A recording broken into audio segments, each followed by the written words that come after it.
Assalamualaikum warahmatullahi wabarakatuh. Muslimin, muslimat, tuan-tuan yang dirahmati Allah sekalian.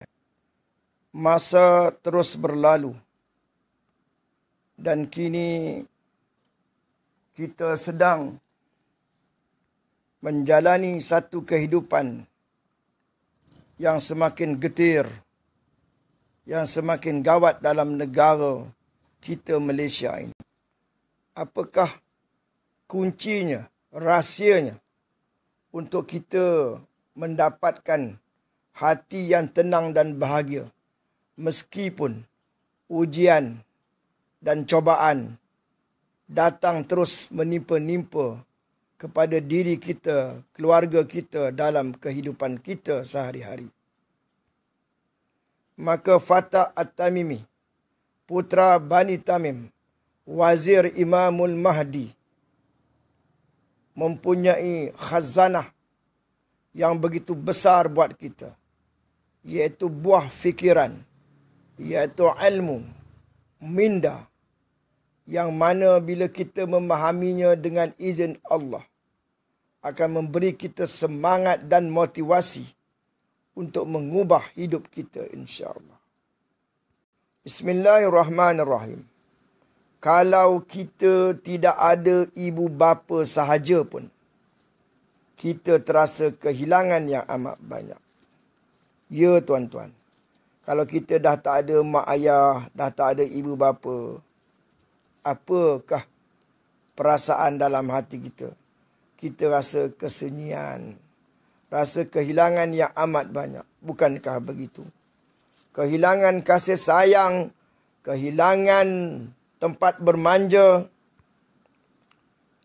kehilangan tempat berlindung, kehilangan tempat mengadu, tidak punya ibu bapa, terlalu banyak kekurangan yang kita rasa. Kehilangan ibu bapa terasa perit hidup ini bagi sebahagian orang dan bagi ramai orang. Kerana kehidupan kita urus sendiri. Itu baru kehilangan ibu bapa. Kita rasa dagang dan asing dalam hidup ini. Kalau kita kehilangan Tuhan, bagaimana? Apa maksudnya kehilangan Tuhan? Kita sudah tidak pandai merujuk dengan Tuhan. Kita sudah tidak tahu kerja dan peranan Tuhan. Seolah-olah segala-galanya dalam dunia ini hanya kita menggunakan akal fikiran kita merujuk kepada manusia untuk menyelesaikan masalah hidup kita. Sebenarnya bukan begitu. Sedangkan kita tahu Tuhan itu Tuhan yang maha berkuasa, yang bekerja setiap saat, detik dan ketika, yang berperanan, yang menyelesaikan masalah, yang memberi rezeki kepada kita. Segala-galanya berpunca dari Dia. Bermakna kalau kita tidak faham, tidak reti untuk merujuk kepada Tuhan, maka itulah maknanya kita kehilangan Tuhan. Kehilangan Tuhan, tidak pandai memanfaatkan kuasa Tuhan, rahmat Tuhan, tentulah kita kehilangan segala-galanya. Sama ada kita sedar maupun tidak, kehilangan Tuhan itu sebenarnya kita kehilangan seluruh aspek kehidupan kita. Sekali lagi, kehilangan Tuhan itu bermakna kita kehilangan seluruh aspek kehidupan kita. Apabila kita contohnya ditimpa dengan ujian banjir, kehilangan wang yang amat banyak, kematian, sakit dan sebagainya, kita tidak akan boleh sabar, tidak boleh redha. Jiwa kita keluh kesah sepanjang masa dan derita. Itulah maknanya kita kehilangan Tuhan. Tidak faham akan takdir Tuhan. Tidak faham akan hikmah perbuatan Tuhan. Perancangan Tuhan. Ketentuan Tuhan. Itulah maknanya kita kehilangan Tuhan. Kita terasa tidak bahagia dengan ujian-ujian. Kerana itulah wahai manusia, kita jangan sombong. Kita perlukan Tuhan. Sama ada kita kata tak perlukan Tuhan, sebenarnya Setiap saat, detik dan ketika kita memang perlukan Tuhan.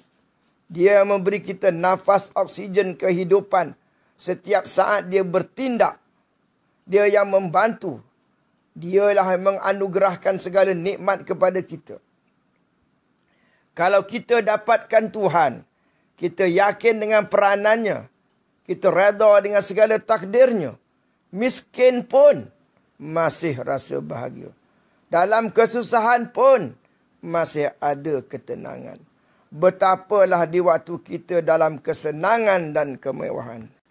Wahai umat manusia, wahai umat Islam seluruhnya, Tuhan sebenarnya adalah segala-galanya. Dapat Tuhan, dapat segala-galanya. Dapat nikmat, ketenangan, bahagia, sabar, redha, syukur dan segala-galanya. Kerana apa, tidak ada satu takdir pun yang tidak baik pada hakikatnya. Tidak dapat Tuhan, tidak dapat merasai bahawa peranan, kebaikan, jasa Tuhan itu, walaupun segala-galanya dunia itu dia dapat, sebenarnya kita rasa macam tidak dapat apa-apa. Contohnya mana? Kerana dalam hidup ini ada orang sudah dapat segala-galanya tapi bunuh diri. Artinya segala-gala yang diperolehinya itu sudah tidak ada erti apa-apa lalu bunuh diri. Ada orang tidak dapat segala-galanya, miskin, lapar, derita, sakit. Tetapi dia mempunyai Tuhan, dapat Tuhan. Rasa bertuhan, bahagia bersama Tuhan. Dia akan tenang, masih bahagia, seolah-olah dapat segala-galanya. Maha besar Tuhan. Dapat Tuhan itu rahmat. Dapat Tuhan itu berkat. Dapat Tuhan itu tenang dan bahagia. Dan untuk sekian kalinya kepada umat Islam yang masih lagi curiga, yang masih lagi menolak hujah bahawa Tuhan itu adalah Allah. Mereka katakan jangan guna Tuhan tapi guna Allah. Tuhan itulah Allah sebenarnya. Mana ada Tuhan selain Allah? Allahu Rabbi. Allah Tuhan aku. Allah Tuhan saya. Maka Allah itu adalah Tuhan. Tiada Tuhan selain Allah. Mana yang lain-lain itu bukan Tuhan. Walaupun agama lain kata itu Tuhan, ini Tuhan. Sejuta Tuhan kata agama lain. Hakikat Tuhan itu esa, satu saja. La ilaha illallah. Tiada Tuhan yang seperti Allah. Dengar molek-molek. Tiada Tuhan yang seperti Allah, melainkan Allah itulah Tuhan yang esa sebenarnya. Yang kita tak bagi orang-orang yang beragama Kristian menggunakan kalimah Allah itu kerana mereka salah guna nak menyamakan Allah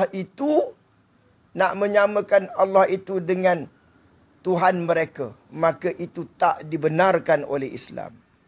Maka rumusannya ketahuilah kita bahawa kita boleh saja menyebut Tuhan.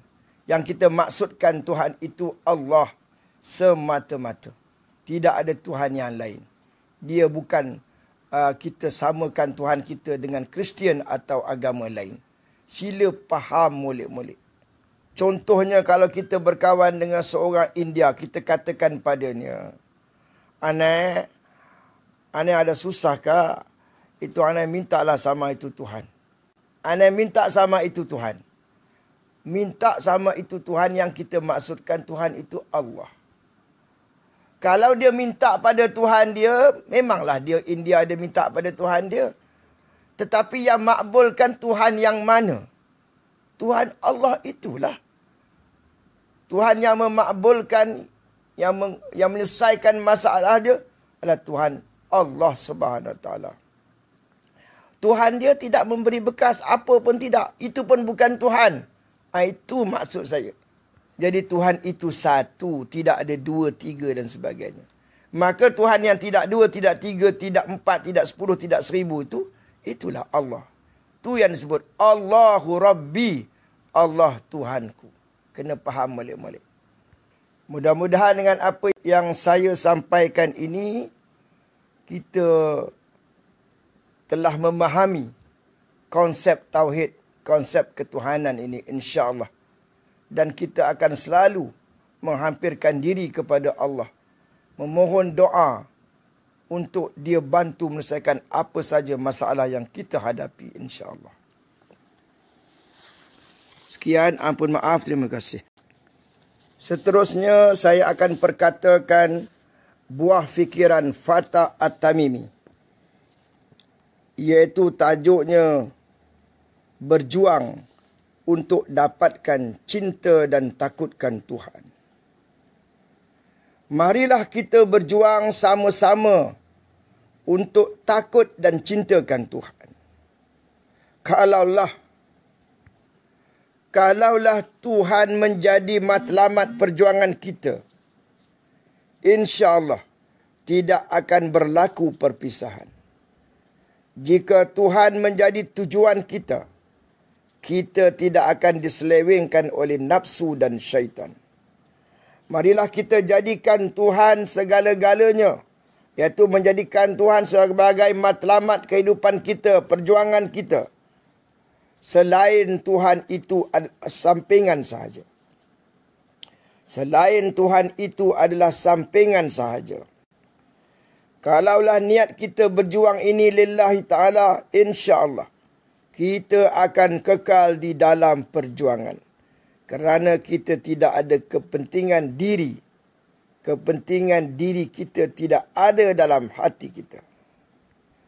Sekiranya kita benar-benar menjadikan keredaan Tuhan itu sebagai matlamat kita, apa yang kita cari dalam perjuangan kita itu adalah redha Tuhan, maka insya-Allah dunia tidak akan jadi gangguan kepada kita.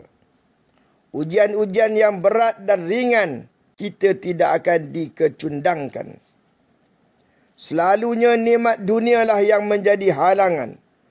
Ramai orang berjuang kerana nikmat dunialah, maka kerana itu tidak sampai ke hujung perjuangan. Ingat pesanan saya. Ramai orang berjuang sama ada dalam politik, NGO dan sebagainya atas nama Islam. Tetapi kerana ujian nikmat dunia, tidak sampai ke hujung perjuangan. Ujian-ujian yang beratlah selalunya ramai yang tidak mampu sampai ke hujung perjuangan. Sebenarnya tuan-tuan, berjuang bukan perkara mudah dan senang. Sebenarnya tidak ramai orang yang sanggup menempuh jalan. Kalau ada pun yang menempuh, selalunya, biasanya, sekerat jalan atau separuh jalan. Memang, berjuang itu banyak sangat gangguan. Selalu saja berhadapan dengan halangan dan ujian. Ramai orang yang kecundang, berjuang sekerat jalan. Orang yang berjuang sampai ke hujung itu bukan sebarang orang. Mereka adalah pilihan Tuhan. Khususnya dalam perjuangan jamaah kebenaran di akhir zaman-zaman kita ini. Maka yang menjadi pilihan Tuhan di atas pilihan itu, gelarannya adalah ikhwan dan asaib. Kalau bukan pilihan Tuhan, pasti tidak sampai ke hujung perjuangan. Rupanya Tuhan itu adalah amat penting di dalam kehidupan. Kalau tidak, banyak sangat gangguan yang mengkecundangkan. Maka, marilah kita jadikan benar-benar Tuhan itu adalah matlamat perjuangan. Agar Tuhan sentiasa memimpin kita hingga ke hujung jalan. Inilah caranya kita berjuang yang tidak akan menjemukan. Tuhan akan selamatkan kita hingga sampai ke hujung jalan. Sekian, ampun maaf dari saya, dan suka saya menyebutkan di sini sebelum saya menamatkan kuliah saya pada petang ini. dengan menyebut bahawa dalam video-video atau audio yang telah saya sampaikan kepada tuan-puan sehingga sebanyak 268 siri, insya-Allah, maka saya membuat kajian, pembacaan, penelitian dan sebagainya yang berkaitan, khususnya yang berkaitan dengan jamaah kebenaran. Tugasan saya sekarang ini adalah untuk membela kebenaran di atas nama Allah dan Rasul, di atas nama agama Islam.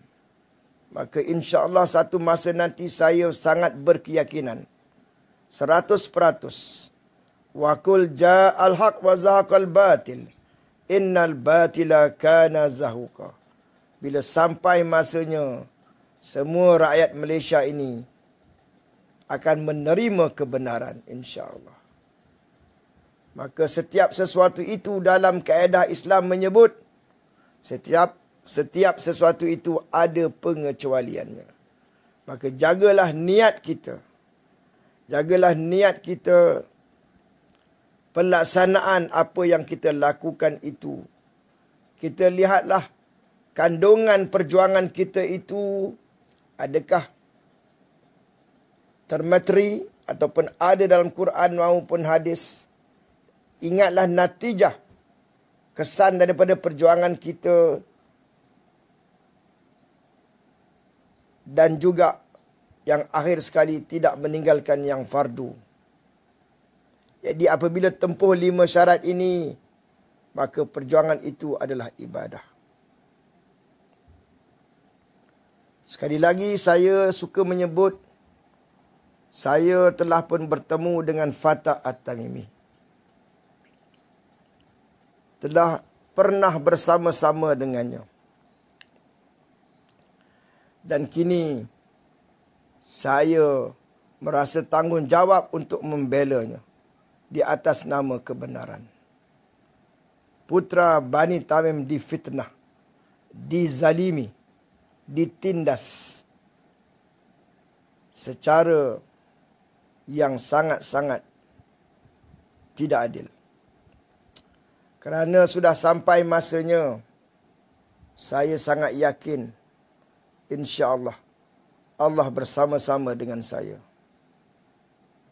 Jadi, marilah kita sama-sama mendoakan agar Malaysia ini akan benar-benar berubah setelah menerima kebenaran yang dibawa oleh putra Bani Tamim, pemimpin sebenar. Dialah Wazir Al-Mahdi, Shu'aib bin Saleh Al-Mansur, gelarannya lagi Amir min Umara. Dialah yang akan mendatangi nanti. Dialah yang akan mendatangi Haris Al-Harras untuk menerima sejumlah tentera seramai 5,000 orang di Khurasan. Semoga kita mendapat hidayah, mendapat taufik. Teruskanlah usaha untuk mencari kebenaran, membanyakkan doa serta beramal soleh, insya-Allah. Sekian, ampun maaf dari saya. Assalamualaikum warahmatullahi wabarakatuh.